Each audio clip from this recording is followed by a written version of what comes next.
Okay, so welcome back. Today the plan is to explore a fundamental property of the natural numbers.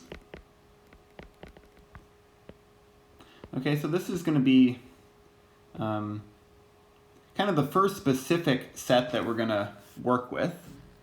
So let me just be clear here. This is going to be, it's the counting numbers and not containing 0.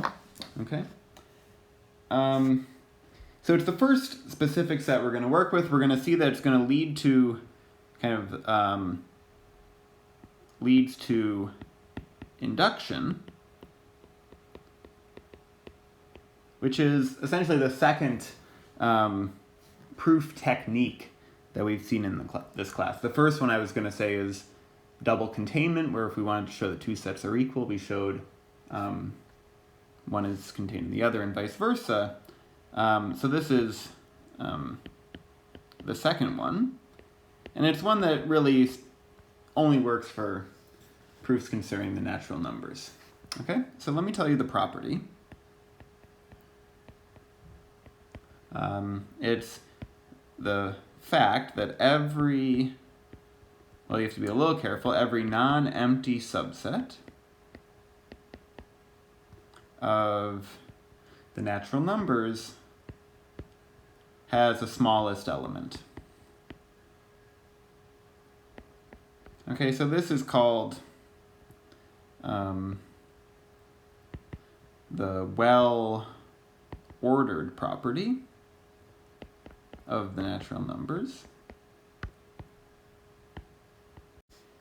Okay, and we're going to take it, so we will assume it as an axiom. Assume it as an axiom. So it's not something that I'm going to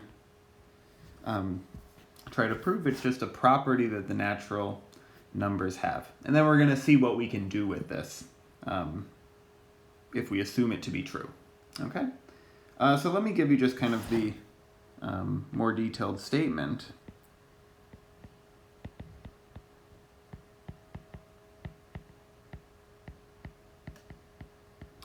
Which is, it says that if S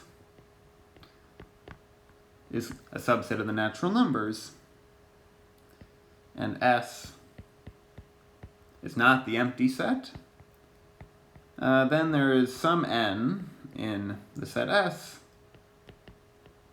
so that n is less than or equal to k for every other k in S.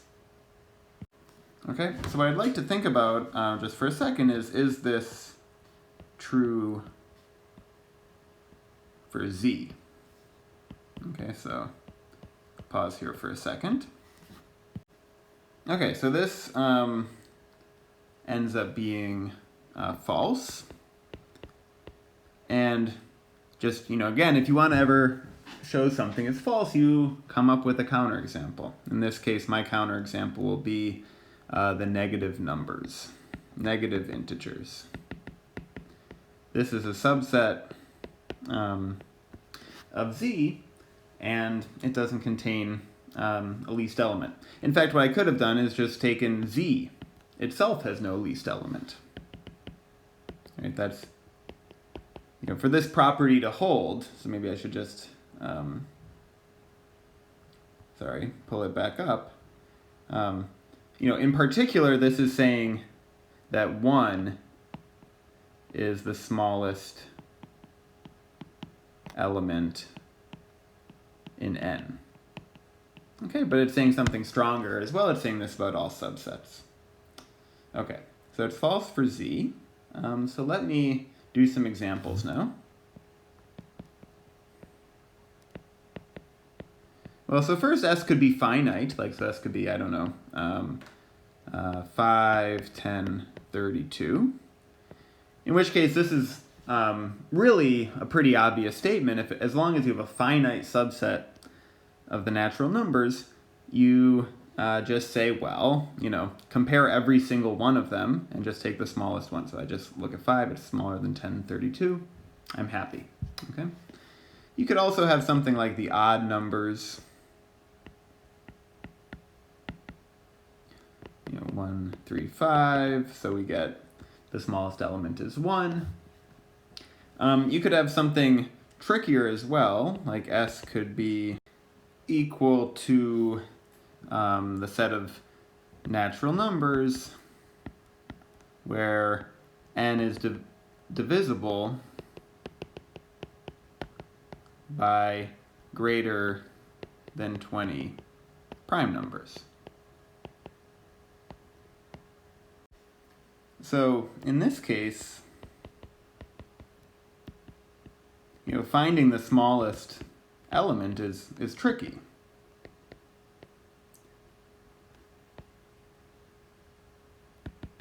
Okay, so it turns out this is, what I'm trying to emphasize here is that somehow this is still, going back to this property, it's saying something pretty powerful.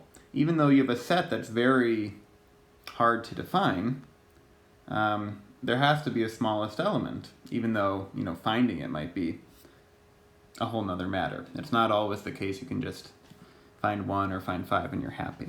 I should say that, why is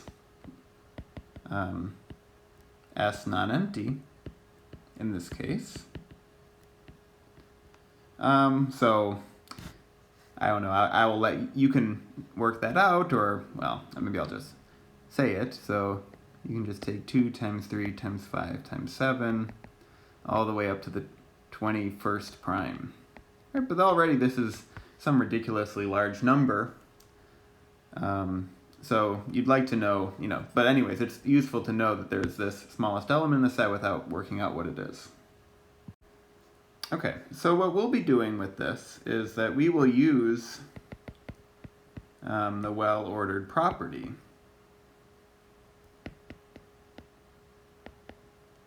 to prove infinitely many statements at once.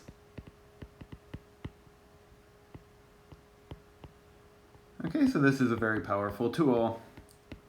We get to prove things about all natural numbers, or, even more than that, infinitely many statements, in one go, in one fell swoop. So, for example, our statements are going to look like, for any n in n, something, right? It's going to be some statement which depends on the natural number, right? So for a more specific example, it's going to be for any n in n. If I take 1 plus 2 plus up to n, I get n times n plus 1 over 2. Or maybe I'll just rewrite this in useful notation. So this is the sum from k equals 1 to n of k, so 1 plus 2 up to n is equal to n times n plus 1 over 2.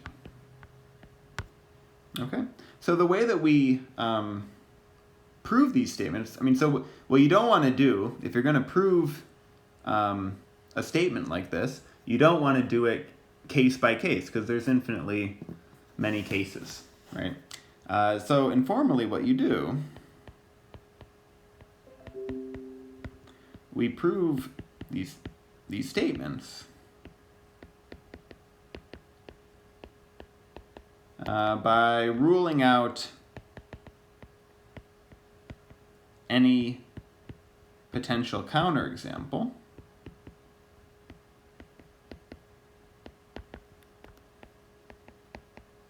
by showing that there can't be a minimal one.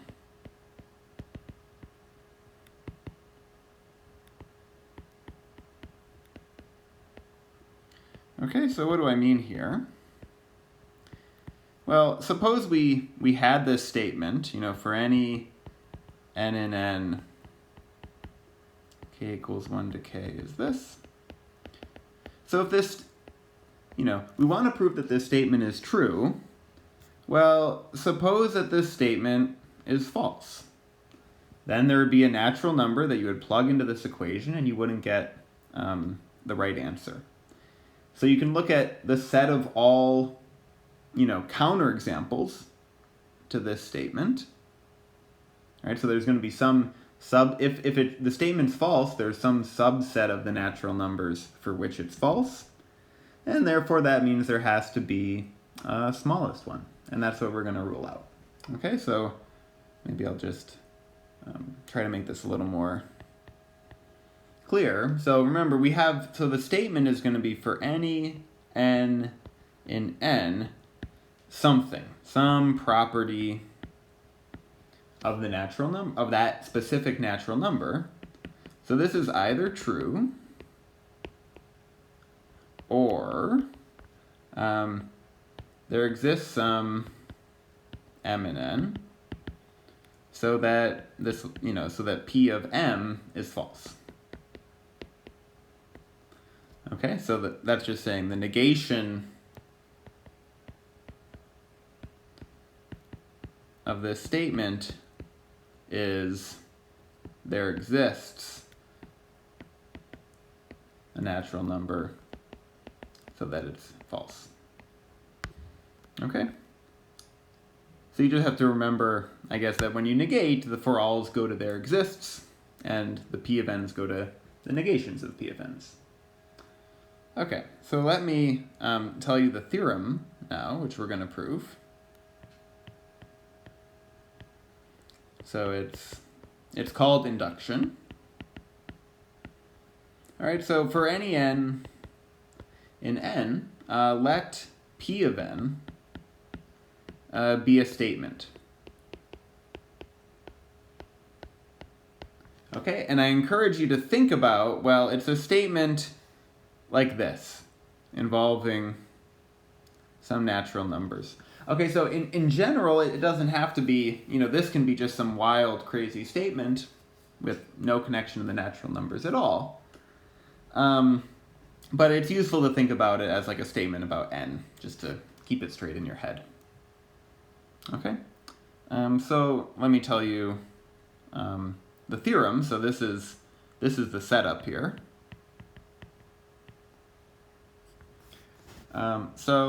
The first thing is, so if p of 1 is true, so this is usually called the base case,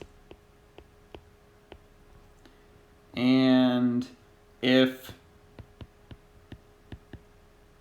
for any natural number k, the kth statement implies the k plus first statement is true. So these are our, so this is the setup. 1 and 2 are our assumptions. Okay, so we're assuming we have this base case, and we're assuming that the kth statement implies the k plus first statement for all k. Then the conclusion is that the statements are true for all n. Okay, so this is just an amazingly powerful proof technique. I mean, you feel like you're doing magic at some points, right? You prove one thing, which turns out to be usually pretty easy. If you're trying to prove a true statement, it's usually true for p of 1. And then you prove the second thing, and then all of a sudden you have it true for all n. It's a great bit of magic. And of course, it's not exactly magic, because when you want to prove statement 2, you're actually, proving infinitely many statements, okay? So that's kind of where usually 1 is kind of easy, though you have to be careful about it. And 2 is really where the hard work is, okay? So let's just, before doing the proof, I just want to think about how to prove it. So we think about proving p of n, proving p of n is like climbing a staircase.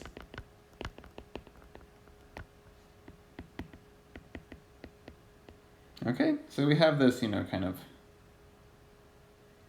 infinite staircase. It's not my greatest picture, but you know, what else am I supposed to do? So P of 1 tells you that you can climb the very first step. Okay, that's an important thing to do.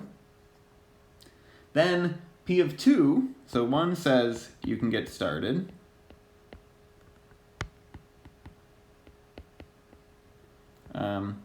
And 2 says you can keep going. And what I mean is that, well, we know P of 1 is true, so we can get to the first stair. We apply 2 to say that if P of 1 implies P of 2, so we can get to the second stair, then we just keep applying 2 over and over and over and over. So we prove P of 1 implies P of 2, P of 2 implies P of 3, and so on. And then you can climb up the whole staircase. So we can prove the whole mountain of statements.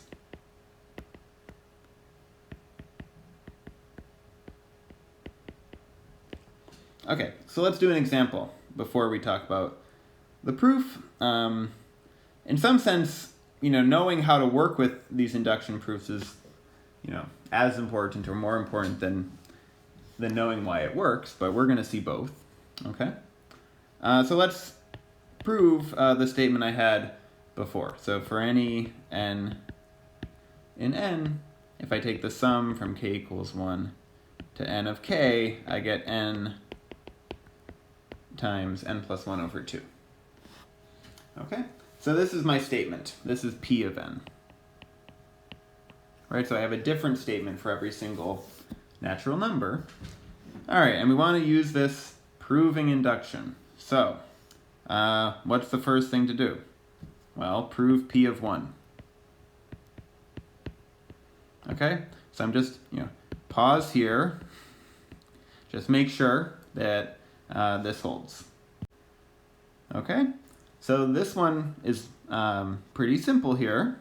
On the left-hand side, I just get 1, because that's my statement for when n is 1, I'm just taking that sum. The right-hand side is more complicated, but it's 1 times 1 plus 1 divided by 2. I get 1. That's it. Okay? So as I said, usually if you're trying to prove a statement that's true, the base case is going to be easy. Of course, you do have to be sometimes careful, okay? In the sense that, well, you can get in trouble by having this great inductive proof and then you forgot to check the base case and that turns out to be false. Okay? Happens all the time, unfortunately. So now what's the second step in proving this? So we assume that P of k is true. So in other words, I'm going to take 1 plus 2 plus 3 up to k, and I'm assuming that this is equal to k times k plus 1 over 2. And now, what we want to prove is that, you know, given this assumption, that the k plus 1 statement is true.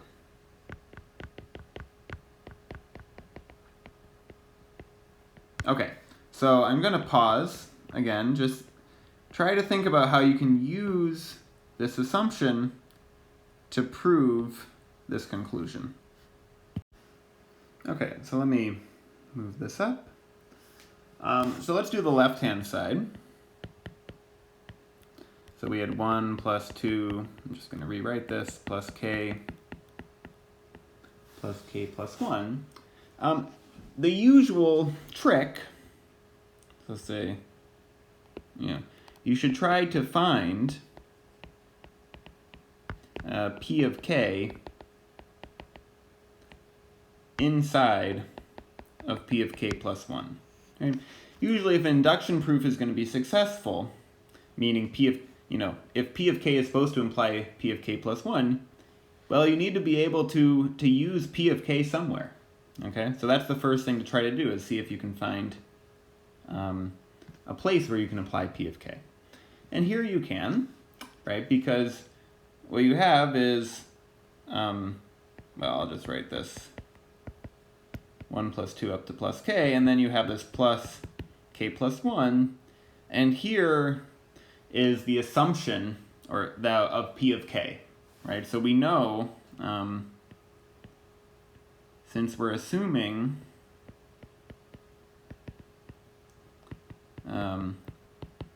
p of k is true, we can say that this is equal to k times k plus 1 over 2 plus k plus 1. Okay, so this is equal to this. And now once you've kind of used what you know about p of k, well now, the rest is just trying to confirm that it's k plus, to prove p of k plus 1. And what usually happens with some of these induction proofs is that it's just going to be algebra after this. Okay, so this is the same as k squared plus k over 2 plus 2k plus 2 over 2, which is k squared plus 3k plus 2 over 2. So we get k plus 1, k plus 2 over 2, and we are happy. Okay?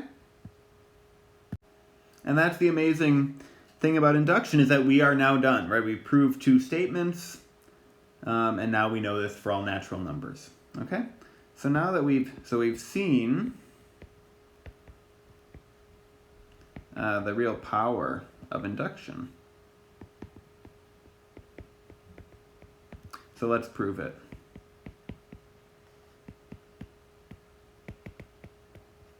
Okay, so let me bring this up. So we're going to prove the induction theorem.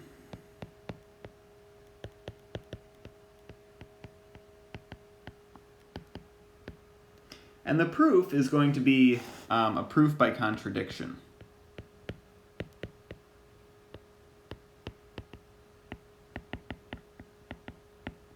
Okay, so what this means is that we're going to assume that the conclusion assume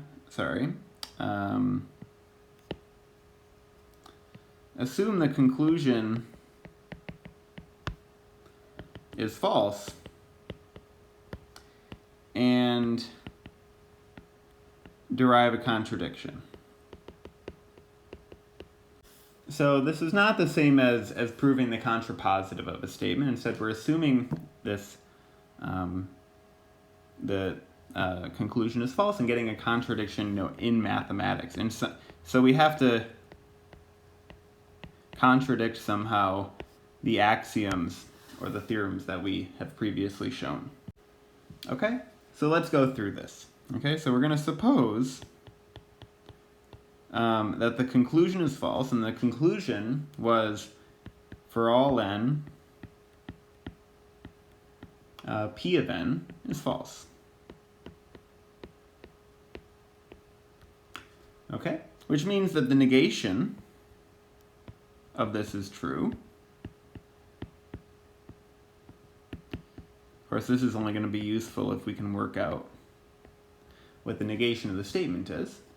But as we said, the negation of the statement for all n, p of n is true, is that there exists an m so that not p of n is true, or p of n is false.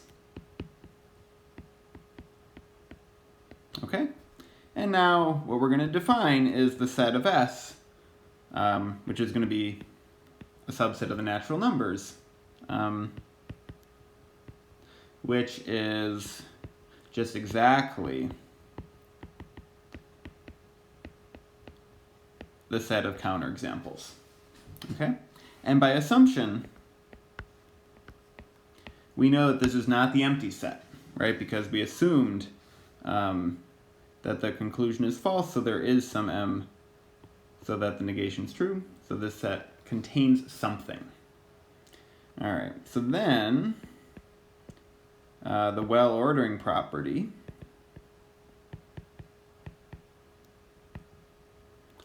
says that S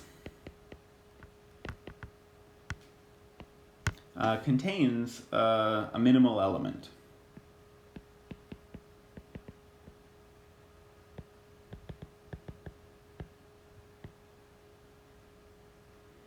Okay, so this is kind of like it's the smallest counterexample to our statement.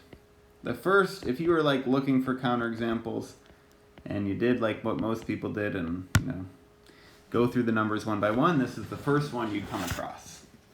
Okay? So notice, so far, so what do we know now? At this point, so notice, we haven't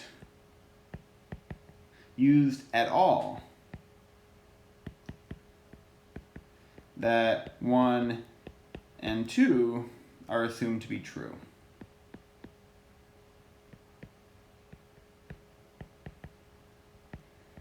Okay?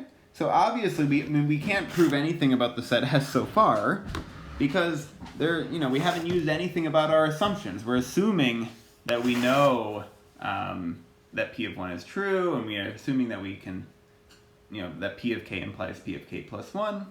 We have to use those somehow if we're going to try to derive a contradiction. Okay, so let me pause here for a second and just think about how can we use 1 and 2. Okay, so let me bring this up. So the first thing is, so what does 1 do? Okay, 1 tells us a very simple thing. Let me go back for a second. I'm going to just call this minimal element M naught. Okay, just to give it a name. Okay, so 1 implies that 1 is strictly smaller than M naught, right? We know P of 1 is true by assumption. So the smallest counterexample, we don't really know what it is, but we know that it has to be bigger than 1, okay?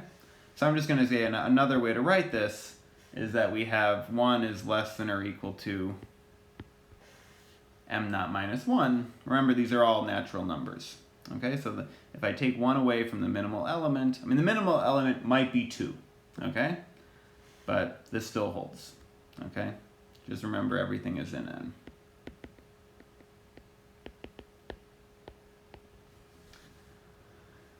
Okay, so what do we know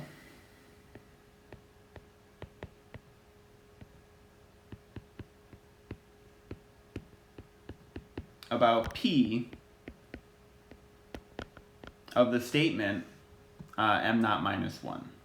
Okay, so I'm going to pause here and just think about what we can say about this. Remember, it's hard to say anything because this is completely general, but in fact I'm claiming we know something very strong about this statement.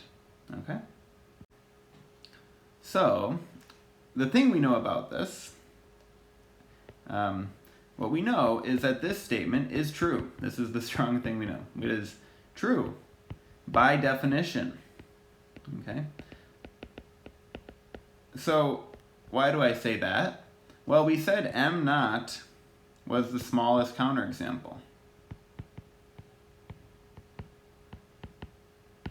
And M naught minus 1 is less than M naught. So, it's not a counterexample. It's true, just by the definition of the set S and the minimal element. Okay? But now we can apply 2. So what do we know? So 2 implies that P of this M naught minus 1 implies P of M naught minus 1 plus 1, right? Since this is true, we're assuming this is true. And this is just saying P of M naught is true. All right, so this is our contradiction, and sometimes I'll use this for my contradiction symbol. Okay, what this is saying is, well, we assumed from the beginning that P of m naught is false, but using 1 and 2 showed it was true.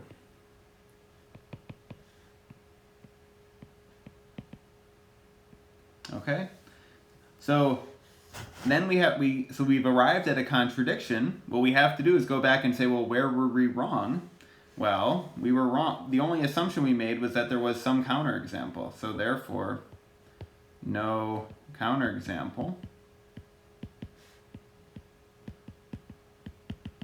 i.e. P of n is true for all n. Okay, because the instant that you assume that there's something false, then you find something that's the smallest counterexample, and then you use your assumptions and you say there can be no smallest counterexample. So that's it. So this is really something, this should be, I don't expect anyone to really,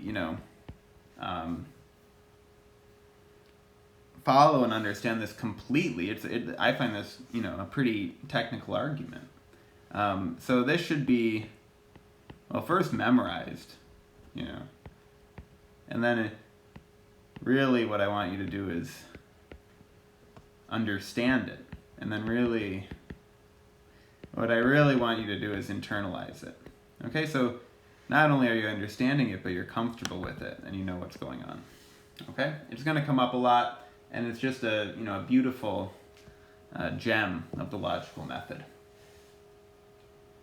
Okay, so let me do two things, and then I'll stop for the day. So the first thing is I just want to give you the main point of a proof by contradiction.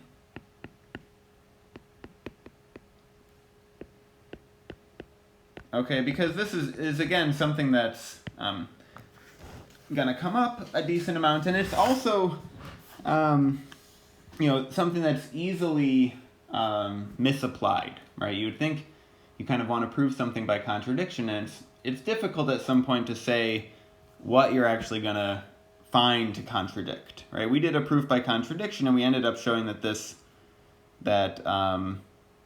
P of m naught is both false and true, but this statement was pretty far away from, the thing that we originally wanted to prove. So let me just say the goal is always, well, you want to show something is true, a statement P is true. What other goals are we going to have in our life? The strategy, or the tactic, is you assume it's false. So assume that the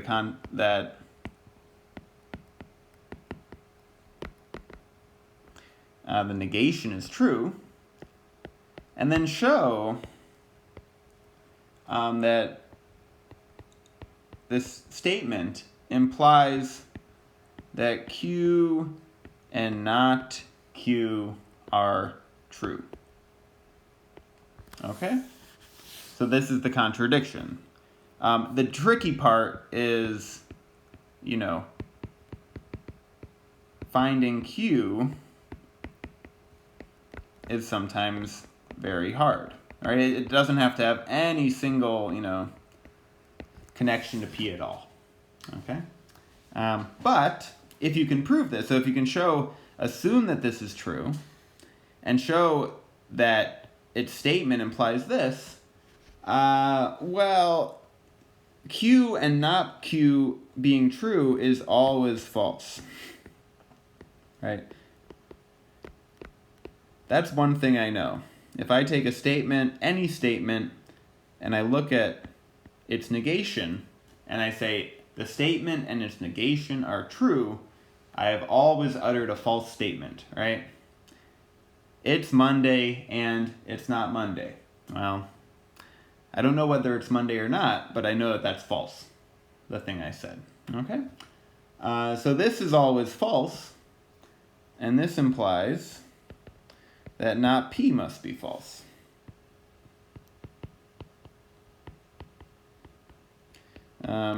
By the definition of, implication, right? When is an implication true? Well, if P implies Q is true and Q is false, then we know that P is false as well. Right? This plus this implies this. Okay, if you have an implication that's true and the thing that you're, implying is false, the only way that this implication is true is if the statement was false, and therefore, so in this case, not P must be false by definition, so P is true. Okay, and since we're going a little long on this video, I guess I'm going to stop here. And so we'll continue with a little bit of induction in lecture 7 and then see some cardinality. Okay, bye. Thanks.